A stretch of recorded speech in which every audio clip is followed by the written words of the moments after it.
Olá, seja bem-vindo a mais um Conexão Legislativa. No Conexão Legislativa de hoje vamos falar da importância dos órgãos controladores em todas as instâncias do poder público. Eu recebo a gestora pública, que é mestre em gestão de políticas públicas, doutora Bárbara Cristal. Tudo bem, doutora? Como é que vai?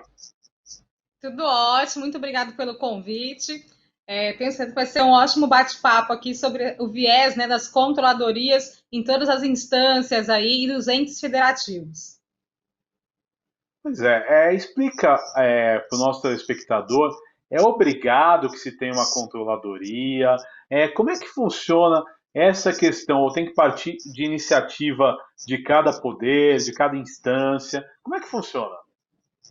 Então, na verdade, né, existe aí várias instruções normativas, principalmente do Tribunal de Contas, tá? Para estímulo às controladorias. A gente fala assim, não tem essa obrigatoriedade, mas existe a recomendação. No entanto, a legislação e a Constituição, elas prevêem aí o controle interno, né? Nas suas mais diferentes aí funções. Então, hoje, vocês terem uma ideia, as macrofunções do controle, né, que seriam a auditoria, corregedoria, controladoria e ouvidoria, essas quatro macrofunções, elas têm aí somadas mais de 60 atribuições. E essas 60 atribuições aí, que são bem mais que 60, tá?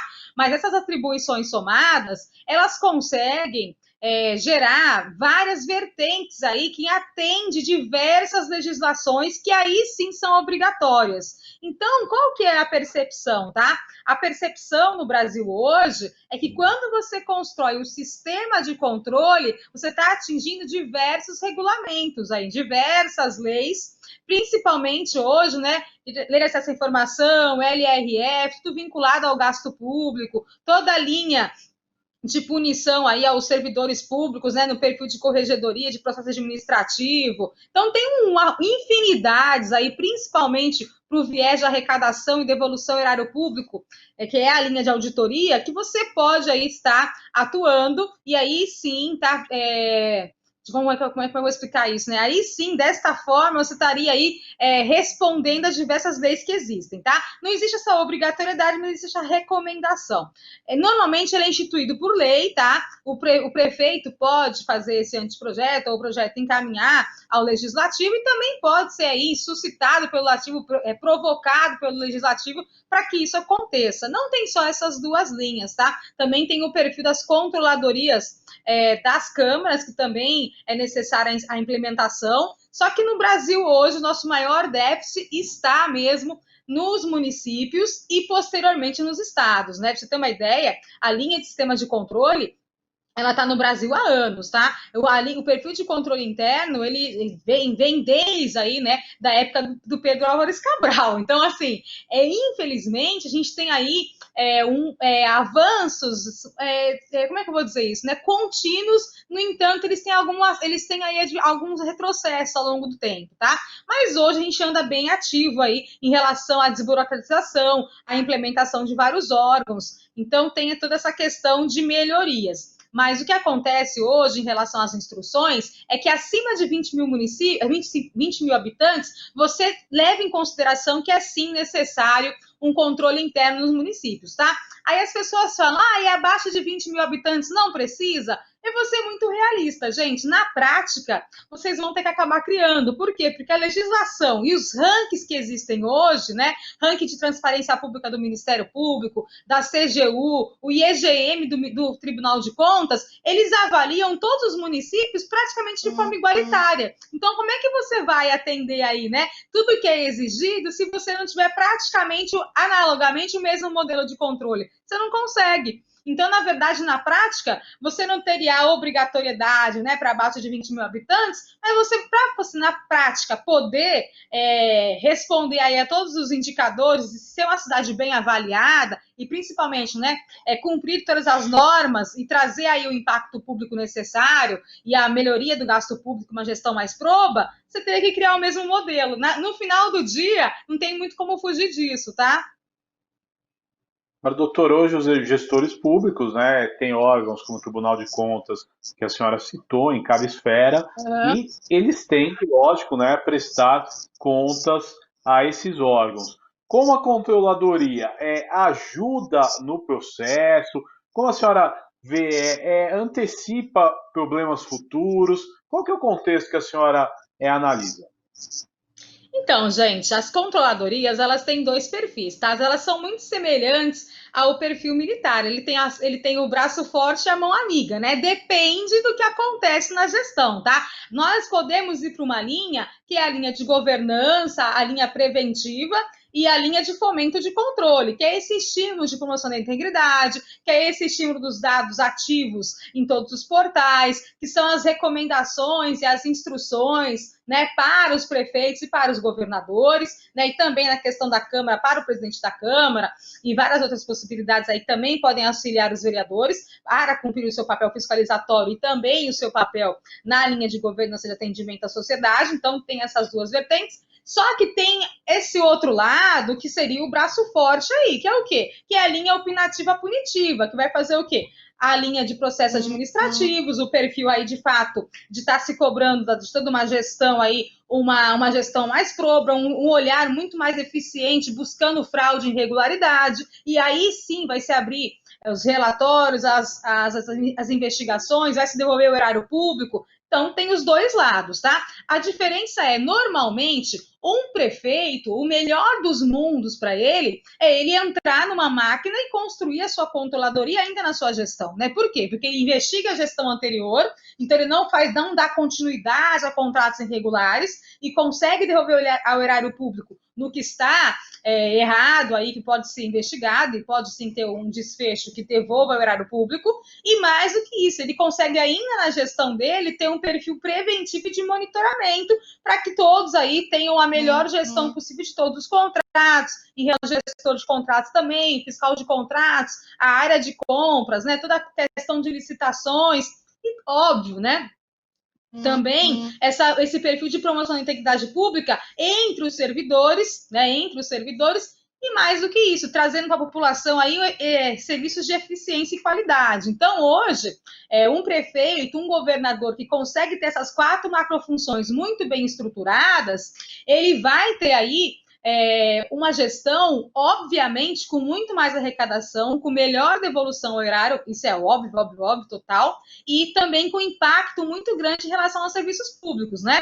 E claro, se você tem uma gestão muito mais transparente, com os dados muito mais podendo ser cruzados, o que você consegue fazer com isso? Você consegue ter uma gestão inteligente, você sabe de fato aonde está o seu diagnóstico de riscos, né? E você consegue, a partir disso, tomar as melhores decisões. Então, você deixa o lado político, né, para questões realmente necessárias políticas, em que o risco político esteja eminente, e você foca numa gestão técnica, no que você consegue remanejar e argumentar frente aos seus desafios. Então, na verdade, é uma grande vantagem você ter uma controladoria aí, além do que você consegue mitigar muito, muito, muito a questão de improbidade administrativa, tá? Então, isso é muito forte e é super importante hoje. Mas, infelizmente, né, a gente é uma construção a ser feita aí, principalmente nos municípios, mas nós temos hoje vários estados que ainda estão construindo suas 4 macrofunções, tá? No entanto, a gente tem outros estados aí, como o estado do Paraná, que tem uma controladoria super reconhecida, né? Eu fiz um trabalho lá também há um tempo atrás, que mostra aí, em primeiro lugar, em compliance nacional. Existem outras controladorias, como a do Ceará, que você consegue ter uma ouvidoria muito bem estruturada, né, super reconhecida no Brasil. A cidade de São Paulo, que tem uma auditoria muito bem vista, né, principalmente em relação aos papéis de trabalho, os manuais e as matrizes, né, também atuei lá um certo tempo, e tem toda essa questão de ter a sua competitividade entre os cenários de controle, mostrando as melhores eficiências. O Espírito Santo, por exemplo, ele é considerado aí um dos melhores portais, totalmente, hoje numa linha de cidades inteligentes, totalmente com cruzamentos possíveis. Então, tem várias evoluções pelo Brasil no perfil de controladorias, tá? E também no âmbito municipal, a gente consegue ver ótimas boas práticas em diversos municípios, não só capitais, tá bom? Agora, doutora, e a regra, né, o termo compliance? Ele é um acessório à controladoria? Se usa esse termo no poder público? Como é que funciona? Então, as pessoas usam esse conceito no poder público, tá? É que o compliance, praticamente, ele vai ser um controle operacional administrativo, né? Porque tem diferença entre o controle fiscalizatório e o controle administrativo e o sistema de controle, né? Tudo parece controle, mas na verdade tem suas diferenciações, tá? É que o que acontece é que o compliance, normalmente, ele pode ser tecnicamente acompanhado pela controladoria, mas normalmente ele é criado dentro das secretarias com auxílio, né, co-criado aí com o auxílio dos secretários. Normalmente é assim que ele atua, porque como a controladoria, de forma geral, ela tem muitas atribuições, então ela teria mais ali ela verificaria a maturidade desses compliances nas outras unidades, tá? Mas, de forma geral, sim, o compliance, né, não só o compliance do advocacy, mas o compliance, de fato, dos controles internos de todas as estruturas hoje, ele é muito bem pontuado no Brasil, a gente tem ótimas referências mesmo, tá? Interessante. Agora, você acha que esses termos, tanto controladoria quanto as regras de compliance que nós podemos encontrar, ajudam hoje a relação do poder público com a iniciativa privada, quando acontecem, né, contratos aí de licitação, empresas aí que assumem obras e serviços? Como você vê esse cenário?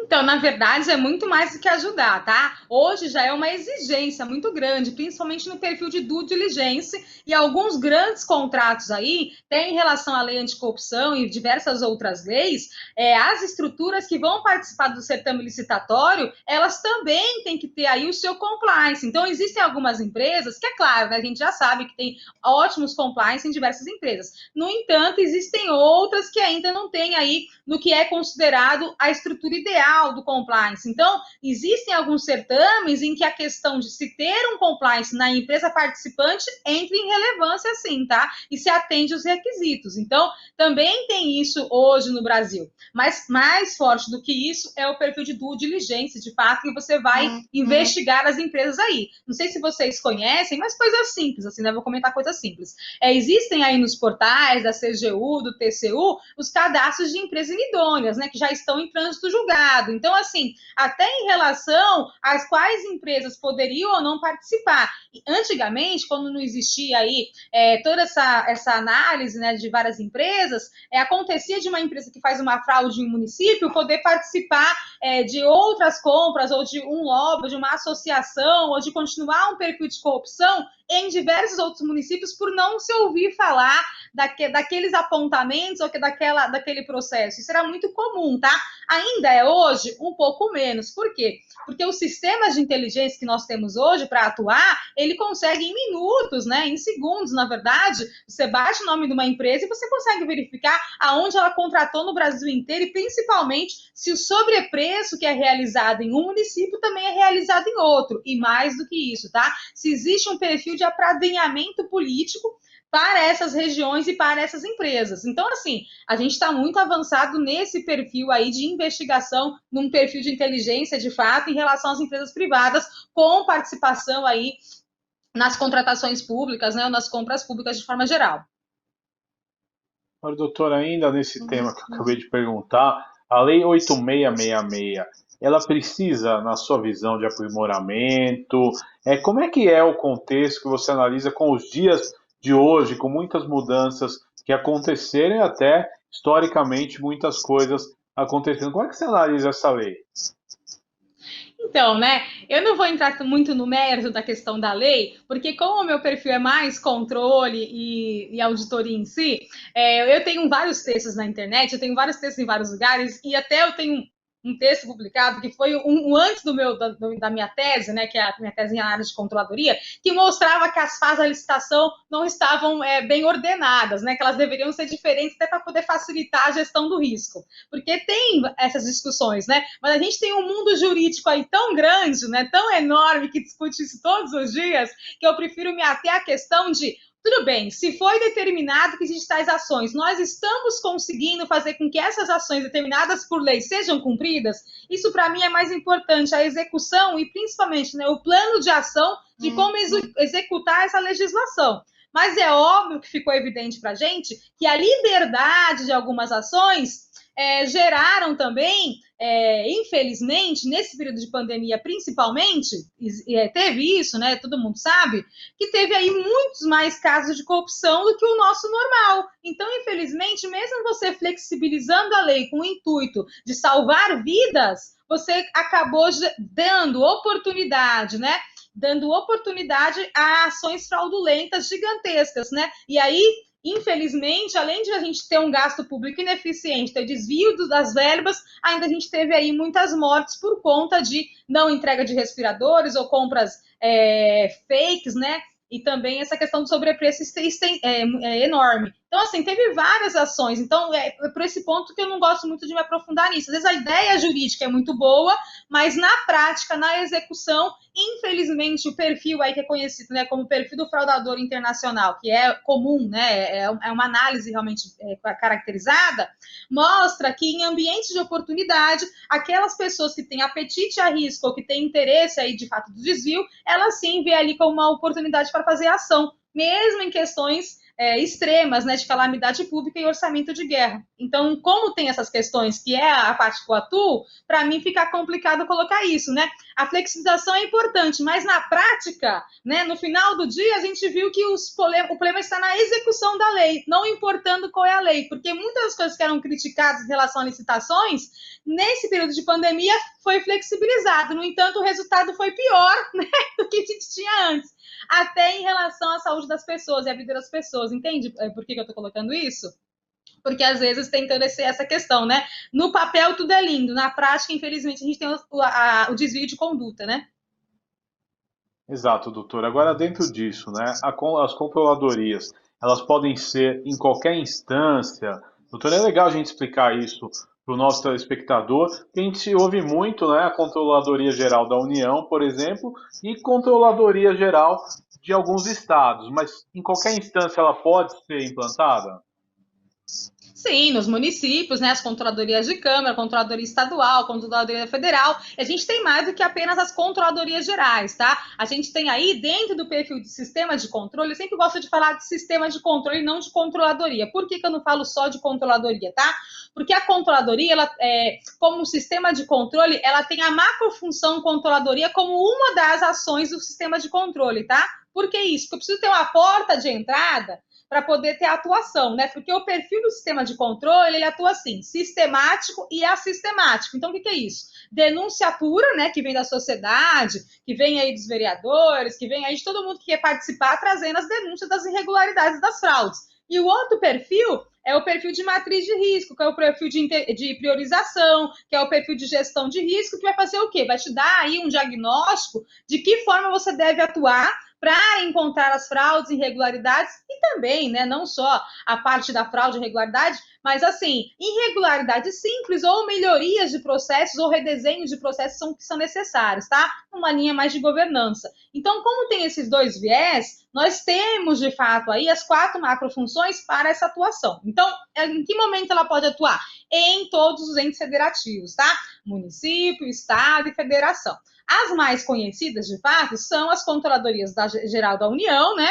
É a controladoria aí do município de São Paulo, existe essa controladoria estadual do Espírito Santo, a gente tem aí uma referência também em relação à nova gestão aí da Controladoria Geral de Minas Gerais, deixa eu ver, a Controladoria do Ceará tem várias boas práticas de fato, mas de forma geral, a gente tem no estado de São Paulo ainda necessidade de fato de se criar um sistema de controle completo nas 4 macrofunções. Ainda nós não temos esse controle no nível Banco Mundial, como alguns outros estados já fizeram, tá? Como no caso do Paraná, como no caso do Espírito Santo, que também tem uma atuação muito mais nessa linha Banco Mundial. Então, a gente tem uma construção necessária. E isso é muito importante em relação à competitividade internacional e também de confiabilidade frente à OCDE. Então, assim, para um estado como o de São Paulo, tem quesitos aí que a gente tem que, de fato, trazer essa melhoria para o estado, tá? Ela é extremamente necessária. E para alguns municípios, principalmente em relação à análise do gasto público, né? A gente consegue ver aí que quando a gente pega um processo, ele não dá menos que 10, 12, 20, 30, 40 milhões de reais. Você pensar que um processo pode dar uma fraude desse valor para as cidades do ABC aqui, né? Para o interior de São Paulo, você imagina isso para o Brasil inteiro, quanto não dá em valor de desvio. Então é gigantesco. Só que o nosso maior problema não está nas fraudes e irregularidades. Nosso maior problema está, de fato, no mau gasto público. Então você imagina que se nosso problema não é a corrupção, o quanto o gasto público tem que ser monitorado e melhor alocado, né? Melhor destinado. Então as controladorias, elas entram nesse perfil, tá? Só que a gente tem que pensar, como você me perguntou, aí, de fato, eu preciso responder. Tem o perfil de ouvidoria, que vai entrar aí as denúncias, as reclamações que é necessário para ter um impacto social. Tem a linha de corregedoria, que vai fazer os processos administrativos, a promoção da integridade pública. A linha de auditoria, que vai fazer as investigações contratuais. E a controladoria como um todo, fazendo esse ordenamento e também, né, gerando esse fomento e assessorando aí, entre aspas, né, porque a palavra não é assessoria, realmente é fomento de controle, ao governador e aos prefeitos. Então, para eles é uma vantagem e necessária, tá? Durante as CPIs, várias já aconteceram, né, na Câmara de São Paulo e vários outros municípios brasileiros, vocês podem ver, né, o controlador sempre está ali levando o relatório, defendendo o relatório, participando das oitivas, né, das investigações que a Câmara também vai fazer, e também, às vezes, respondendo em relação a isso. A mesma coisa frente ao Tribunal de Contas. Então, assim, é uma coisa necessária também frente ao Ministério Público. Então, é, de fato, uma necessidade muito grande para os municípios, né? Eu teve uma reportagem, que eu vou mostrar para vocês, saiu há um tempinho atrás, ó, sobre um estudo que eu tinha feito, né, no Estadão. Aí mostra aqui, ó, 7 capitais não têm estrutura anticorrupção. Não quer dizer que elas não tenham nada, tá? Quer dizer que elas não tenham completamente essas ações. Só que no Brasil, apenas 24% dos municípios brasileiros possuem as 4 macrofunções. Isso para o Brasil seria uma vantagem muito grande. Por quê? Porque diversos indicadores internacionais, também na guia de Smart Cities, né, porque tem um perfil de Smart Cities, chama governança inteligente. 100% dos indicadores de governança inteligente são do âmbito de controle interno e são do âmbito das controladorias, né, do sistema de controle como um todo. Então, assim, a gente consegue perceber o quanto esse perfil de controle, de fato, ele tem impacto muito positivo em governança e em governabilidade, né? Não só governança, também em governabilidade. Os prefeitos têm um pouco de medo, por quê? Porque as controladorias também investigam os prefeitos. Essa é a verdade, né? É isso que é o grande receio deles. Mas, se eles, por acaso, atendem à normativa da controladoria, se eles recebem um procedimento e eles dão andamento ao que foi destinado, para eles é o melhor dos mundos. Realmente, o que eles não gostam muito é quando a fraude é deles. Mas aí, o servidor é obrigado a fazer seu cumprimento de função, né? Esse que é o grande calcanhar de Aquiles aí das controladorias. Mas fora essa questão, né, de investigar o próprio prefeito, todo o resto é extremamente, assim, o nosso dia a dia, né? Mas não tenha dúvida, tá bom? No Brasil hoje tem aí vários prefeitos presos em que os controladores alertaram as ações irregulares e os controladores não foram presos. E tem outras ações pelo Brasil em que os controladores participaram de algumas ações e acabaram tendo aí que responder a alguns processos e tudo mais, e até ponto de prisão. Então, tem todas essas questões, né? Não tem como fugir disso em nenhuma instância, em nenhuma função no Brasil inteiro. Agora, dentro desse tema, né, e um tema que tem sido muito abordado é a questão da desburocratização. Você acha que a desburocratização ela facilita o controle interno? Ela faz além, lógico que a gente sabe que os processos eles ficam mais rápidos e, por sua vez, mais dinâmicos, né? O custo diminui, mas e na questão do controle? Acho que a desburocratização ela pode ajudar? Na verdade, o controle, ele pega aí as melhores legislações e quando não tem muita coisa, ele tenta por redesenho criar várias instruções, nota técnica. A gente tenta desburocratizar o máximo possível para ser o mais prático. Por quê? Porque uma gestão tem 4 anos, né? Uma gestão tem 4 anos. Ah, pode ter reeleição? Pode, mas uma gestão tem 4 anos. Você criou uma controladoria, você tem um órgão de controle, você quer resultado. A verdade é essa. Todo mundo quer resultado da controladoria, né? Você pode ver, quando está muito parado, imprensa diz, a controladoria é fake, a controladoria não está funcionando. Então, no final do dia, as pessoas querem o resultado das controladorias, que é o quê? Ou é esse impacto social muito forte, ou são as devoluções ao erário público e, principalmente, encontrar as irregularidades, tá? As simples e as fraudes graves, de fato, que são os crimes, né? São os crimes. Então, o que acontece é assim, a necessidade até da controladoria é de criar o máximo de recomendação que seja mais fácil de implementação. A burocracia em si não é uma palavra ruim, tá? É que as pessoas colocaram ela com uma conotação muito negativa, no entanto, o controle dá start na burocracia, tá? Tem muita coisa que está parada, que tem outras legislações, que pode criar outras portarias, que podem criar outros manuais, e aquilo ali andar. Então, assim, o que a gente tenta forçar, que é a linha de governança, mas com start por controle, é praticamente um cumpra-se, né? E esse cumpra-se, muitas vezes, faz com que a burocracia ande. Então, vou dar um exemplo simples, tá? Fila de poda de árvore, fila de TPU, fila de liberação de um monte de coisa. Às vezes tem uma burocracia fake, que não é uma burocracia real, tá? Ou é de fato uma não ação do serviço público, né, não estar atuante, ou então é muito mais grave que isso, não é só uma omissão ou uma prevaricação aí de serviço. Na verdade, o que vai acabar acontecendo é se vender uma dificuldade para se passar uma dificuldade para se vender uma facilidade. E aí são os fiscais que acabam vendendo aí para passar uma pessoa na frente ou cobrar um valor maior para que seja liberado algumas questões. Aí sim, todo mundo sabe disso, né? Que acontece pelo Brasil inteiro. Mas são exemplos que às vezes não é uma burocracia. Na verdade, às vezes uma rede de corrupção pequena, né? Não são grandes redes de corrupção, mas são consideradas corrupções, obviamente. Isso sim, as pessoas veem como uma burocracia, mas não, na verdade, são crimes, né? Eu acho que esse que é o grande mito. Se a sociedade, em vez de pagar uma propina, de fato fosse buscar as controladorias e denunciar esses esquemas, mesmo que seja uma linha de esquema pequeno, né, de fiscalização ou de liberação de qualquer tipo de coisa, essas filas andam, né? E andam rápido, tá? Então, assim, vocês podem até olhar na internet, a gente tem aí várias recomendações para criar comissão, para que ande aí várias ações de liberação de algumas questões por controle. Então, acaba se tendo, tá? Então, na verdade, a gente faz com que isso ande mais rápido, a burocracia, a verdade é essa. Mas o que a gente mais vê não é tanta questão burocrática da legislação, e sim mais essas questões de enraizamento de um perfil de corrupção constante, tá? Essa, na verdade, para mim, eu acho que é mais evidente do que a burocracia em si. Porque sempre que uma pessoa fala em burocracia real, de fato, vocês podem ver, né? Quando a gente vai investigar a fundo, sempre tem aí um desvio de conduta, um desvio de caráter de alguns servidores, tá?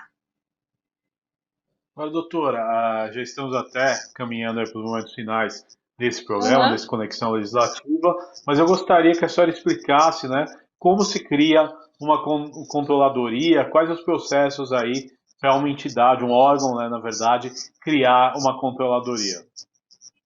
Então, a gente tem várias possibilidades, tá, de se criar uma controladoria.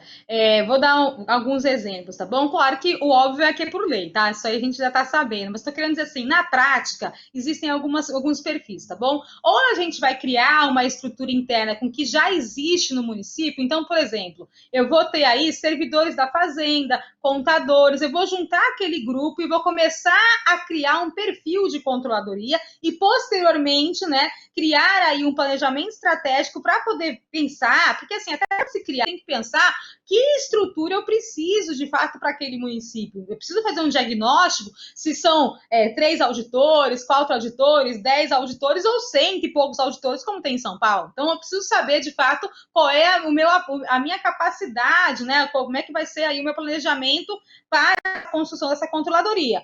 Eu vou ter as 4 macrofunções. Para minha ouvidoria, eu preciso de um ouvidor geral, eu preciso de uma pessoa para atender, eu preciso de algumas pessoas para estar relacionado com LAI, relacionado aí com a parte da ouvidoria pura, o atendimento ao público. Então, eu tenho que criar uma estrutura mínima. Corregedoria, eu tenho que ter o corregedor, normalmente eu vou ter aí algumas pessoas para assessorar eles. Se for uma capital, muito mais outros servidores para assessorar, tá?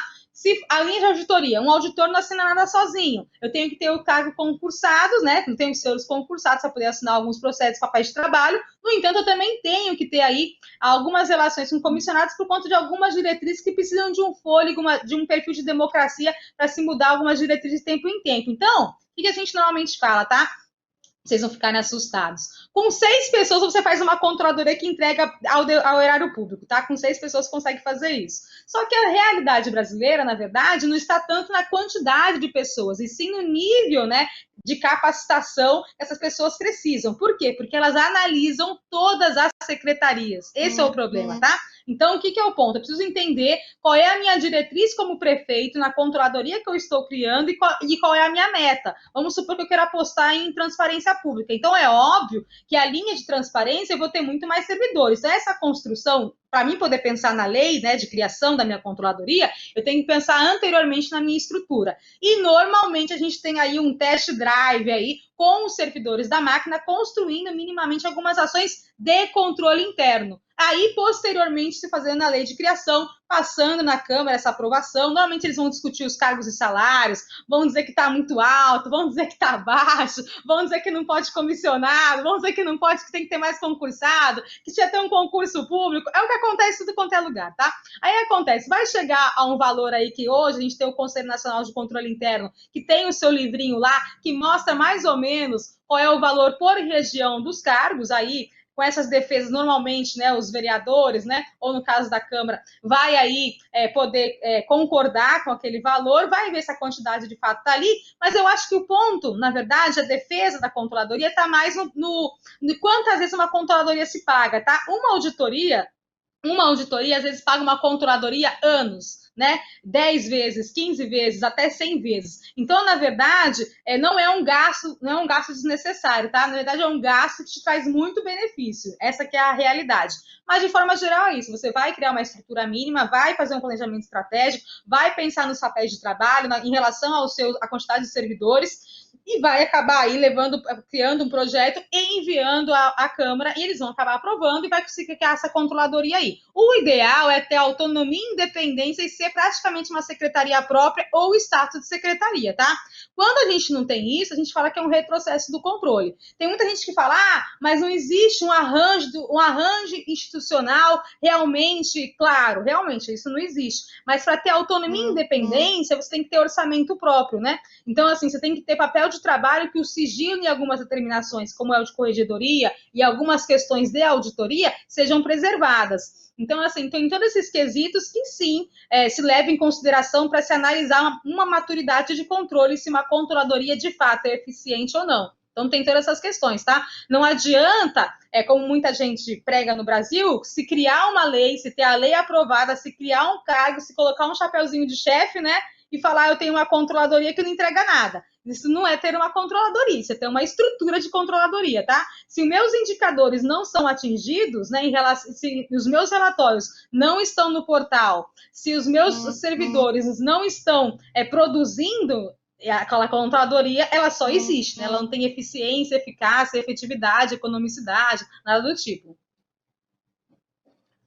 Quero agradecer a tua participação, doutora, neste Conexão Legislativa de hoje, onde a gente pôde explicar aí o que é controladoria, como criar e os processos aí que envolvem essas controladorias. Muito obrigado, viu, doutora?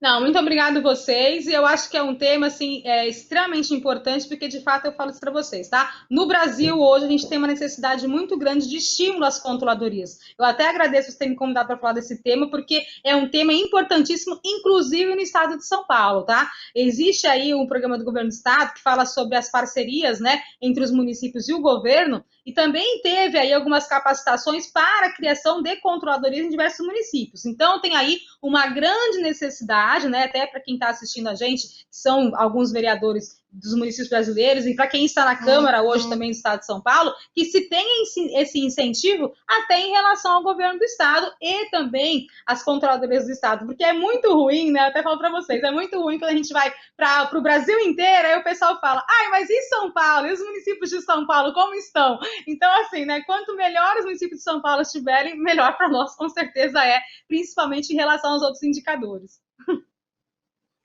Doutora, muito obrigado. Este foi mais um Conexão Legislativa aqui na Rede Alesp. Você pode ver e rever este e todos os conteúdos da Rede Alesp em nosso canal no YouTube. Acesse lá, segue e acompanha todas as nossas novas atualizações. Até um próximo encontro. Tchau!